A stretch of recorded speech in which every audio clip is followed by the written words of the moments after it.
Assalamualaikum warahmatullahi wabarakatuh. Saya Dilan Norisnaini dengan NIM 19011072 ingin mempresentasikan tugas mikrobiologi farmasi saya dengan judul Proses Pembuatan Minuman Susu Fermentasi dengan Bakteri Streptococcus thermophilus dan Lactobacillus bulgaricus. Apa itu fermentasi? Fermentasi adalah proses perubahan kimiawi dari senyawa kompleks menjadi lebih sederhana dengan bantuan enzim yang dihasilkan oleh mikroba. Proses fermentasi akan menyebabkan terjadinya penguraian senyawa-senyawa organik untuk menghasilkan energi serta terjadi pengubahan substrat menjadi produk baru oleh mikroba. Minuman fermentasi dapat digolongkan ke dalam salah satu bioteknologi dalam bidang pangan. Apa manfaat fermentasi susu? Fermentasi susu merupakan salah satu cara untuk memperpanjang umur simpan produk susu. Karena aktivitas mikroba pada fermentasi akan menyebabkan perubahan kadar pH dan terbentuknya senyawa penghambat seperti alkohol dan bakteriosin yang dapat menghambat pertumbuhan mikroba pembusuk. Ada dua jenis bakteri, yaitu bakteri yang merugikan atau yang sering kita sebut dengan bakteri patogen. Bakteri patogen merupakan mikroba yang mampu menyebabkan penyakit. Contoh bakteri yang termasuk ke dalam bakteri patogen yaitu bakteri E. coli. Bakteri E. coli dapat menyebabkan gangguan pencernaan. Jenis bakteri yang selanjutnya yaitu bakteri yang menguntungkan atau bakteri yang bermanfaat untuk kehidupan sehari-hari. Contoh bakteri yang menguntungkan yaitu bakteri Streptococcus thermophilus. Streptococcus thermophilus juga dikenal sebagai Streptococcus salivarius subs. Thermophilus adalah bakteri gram positif dan anaerob fakultatif fermentatif dari kelompok Viridans. Peran bakteri Streptococcus thermophilus dalam pembuatan yogurt yaitu berperan untuk menguraikan laktosa menjadi asam laktat dalam susu. Asam laktat inilah yang menyebabkan rasa asam pada yogurt. Bakteri Streptococcus ini bermanfaat untuk meredakan intoleransi laktosa, menurunkan asam lambung, serta gangguan pencernaan lainnya. Di sini ada klasifikasi bakteri Streptococcus thermophilus. Bakteri Streptococcus thermophilus termasuk ke dalam kingdom Bacteria, divisi Firmicutes, kelas Bacillici, ordo Lactobacillales, famili Streptococcaceae, genus Streptococcus, dan spesies Streptococcus thermophilus. Bakteri menguntungkan yang selanjutnya yaitu bakteri Lactobacillus bulgaricus. Bakteri Lactobacillus bulgaricus merupakan bakteri berbentuk batang. Dalam proses pembuatan yogurt, bakteri Lactobacillus bulgaricus berperan dalam pembuatan aroma yang khas dan tajam pada yogurt. Lactobacillus juga menghasilkan substansi-substansi yang bersifat menghambat terhadap pertumbuhan mikroba yang tidak sesuai. Lactobacillus bulgaricus memiliki peran penting di jalur intestinal karena dapat menjaga keseimbangan mikroflora sehingga tubuh tidak mudah terserang penyakit. Klasifikasi bakteri Lactobacillus bulgaricus. Bakteri Lactobacillus termasuk ke dalam kingdom Bacteria, divisi Firmicutes, kelas Bacillici, ordo Lactobacillales, famili Lactobacilliaceae, genus Lactobacillus, dan spesies Lactobacillus bulgaricus. Selanjutnya, bagaimana bisa susu yogurt menjadi produk minuman yang bisa dikonsumsi? Susu yogurt dapat dikonsumsi karena dia mengandung komposisi di antaranya susu sapi segar, air, gula, susu skim bubuk, susu bubuk full cream, penstabil nabati, sari buah, perisa sintetik, kultur bakteri Streptococcus thermophilus, dan kultur bakteri Lactobacillus bulgaricus. Selanjutnya yaitu proses pembuatan. Proses yang pertama yaitu pengumpulan bahan baku. Setelah dipastikan susu yang dikirim oleh pemasok ialah susu segar, maka susu akan disimpan di dalam tangki penampung dengan suhu minimal 40 derajat Celcius dan atau maksimal 80 derajat Celcius. Proses yang kedua yaitu pemanasan. Tahap pemanasan ini dilakukan dengan cara memindahkan susu yang ada di dalam flowmeter ke dalam tangki pemanas dan dilakukan pemanasan dengan suhu 55 derajat Celcius. Pada proses pemanasan terjadi juga proses pengadukan yang bertujuan supaya gumpalan lemak yang ada ikut terlarut. Yang ketiga yaitu proses pasteurisasi. Pasteurisasi dilakukan sama seperti pemanasan, yaitu memanaskan susu kembali dalam tangki pemanas yang telah disterilkan dengan air panas. Kemudian, dialirkan susu dari alat homogenisasi menggunakan selang.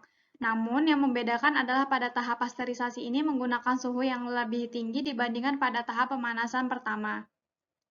Penaikan suhu ini dapat dilakukan dengan cara menambahkan panas dari bagian luar tangki.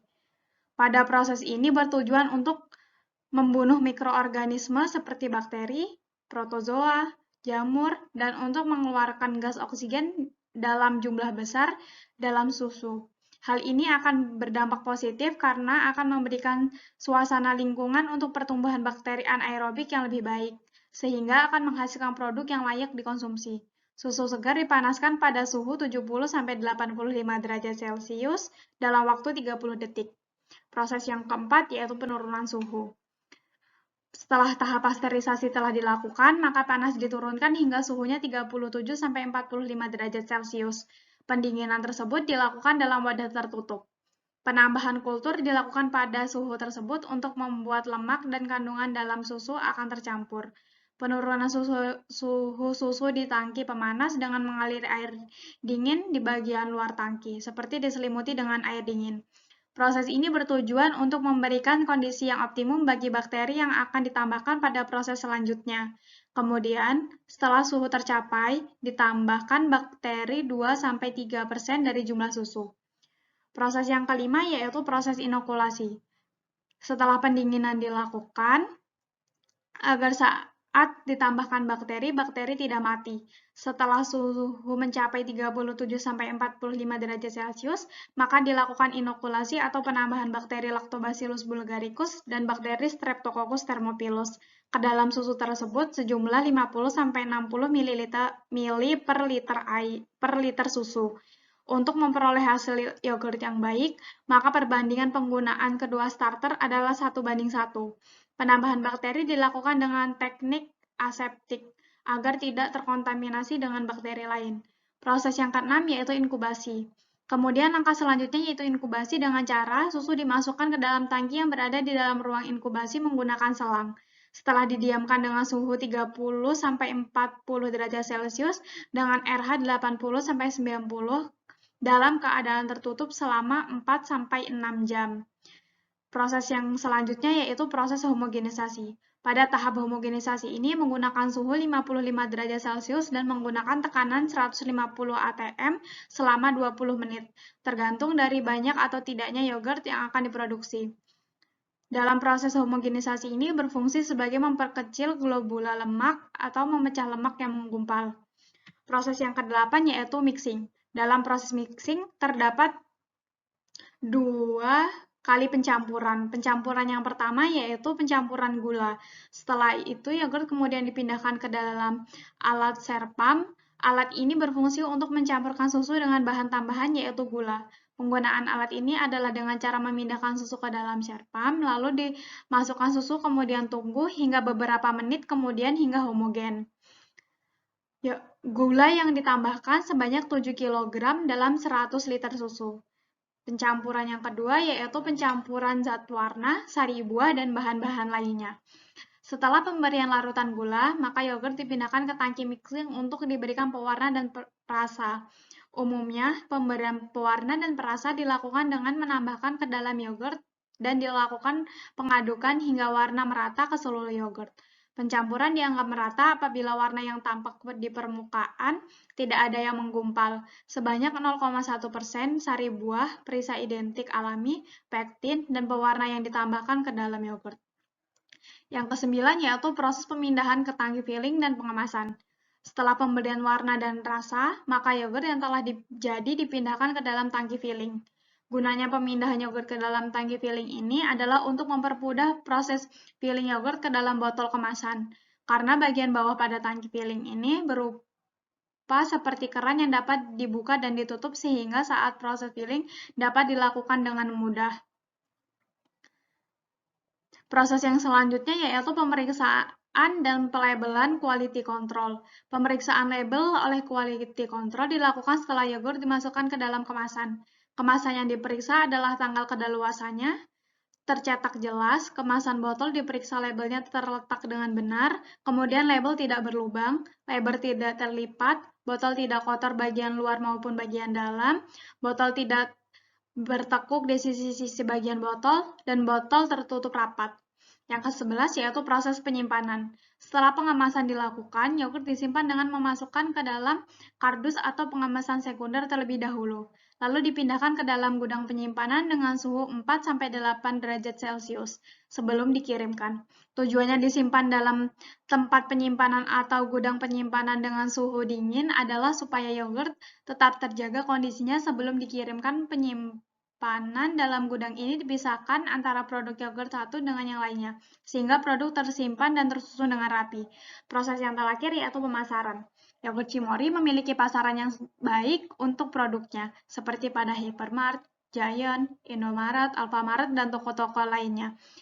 Selain itu, Cimory memiliki beberapa tempat penjualan pribadi yang diberi nama Cimory Milk Plus dan Cimory Dairy Shop. Yang berikutnya yaitu ada kandungan gizi.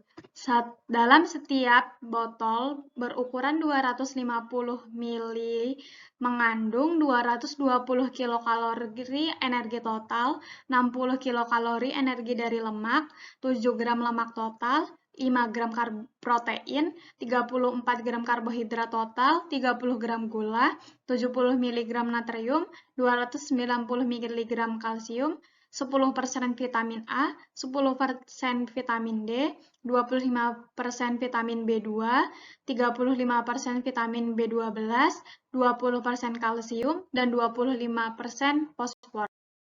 Yang berikutnya yaitu ada aturan penyimpanan. Aturan penyimpanan yang pertama yaitu hindari dari sinar matahari langsung, dan suhu terbaik penyimpanan yaitu di lemari pendingin pada suhu 0-10 derajat Celcius.